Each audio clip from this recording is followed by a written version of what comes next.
Hope everyone is well this morning. Beautiful day. We're having an early fall, but I'll take it. So we had such a hot summer. I'm Stillman. I'm the state senator of the 20th district. I'm running for my 4th term in the Senate. I spent several terms in the House before that. I'm also a small business owner in New London. I'm going to give my business a plug, which I normally don't do, but these are tough economic times. J. Sullivan Incorporated. If you don't do business with us, please look for us on the internet or come on down to downtown New London. My husband and I have been small business owners for many, many years, and it's the reason we moved to this area. I must tell you, I received your principles in the mail. And I got this envelope after I had sent the questionnaire back. And I opened this up and I said, gee, these make a lot of sense. I think I can support them. And I think very well, many of them, the principles that are here, are ones that we have been trying to support as we put together the last 2-year budget and then the budget adjustments for the current year. They're very reasonable. And obviously, reducing spending first is something that all of us embrace. The issue is where, and to do it wisely. And most importantly, I believe we have to keep in mind that there are people in this state who cannot help themselves. Sadly, we keep hearing about more job losses. We were hoping things were going to start to turn around by now, but they haven't.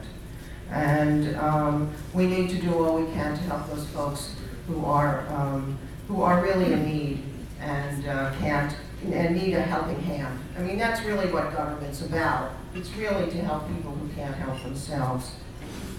In terms of the bonding that's referenced here, just want to remind all of you that most of our bonding in the state of Connecticut goes to rebuild our schools. We're one of 3 states in the country that understands that property taxes alone can't rebuild our schools, and there has to be some help from the state. And so, as you look at the bonding, it's not always, this little park down the street that you think should have state money. Yes, John. He's very demanding. But keep in mind, most of our bonding does go towards education. But the most important issues for the next few years, because they will be even more difficult than they have been. But I think we all have to approach this with the idea that we'll get it done. It's going to be very painful. Those spending cuts are going to be in places that people don't want them, but they have to come first. And we'll have to, nobody wants to hear this either. We're going to have to look for some new revenue sources. We don't know where. I look forward to seeing the next governor's budget.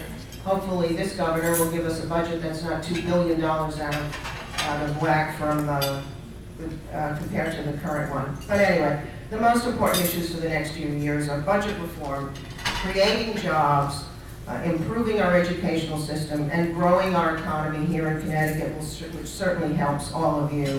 And of course, to keep in mind, because I'm such a strong advocate, as many people are, for protecting our environment, we cannot forget to do that. These are quality of life issues here in Connecticut. It's why we live here.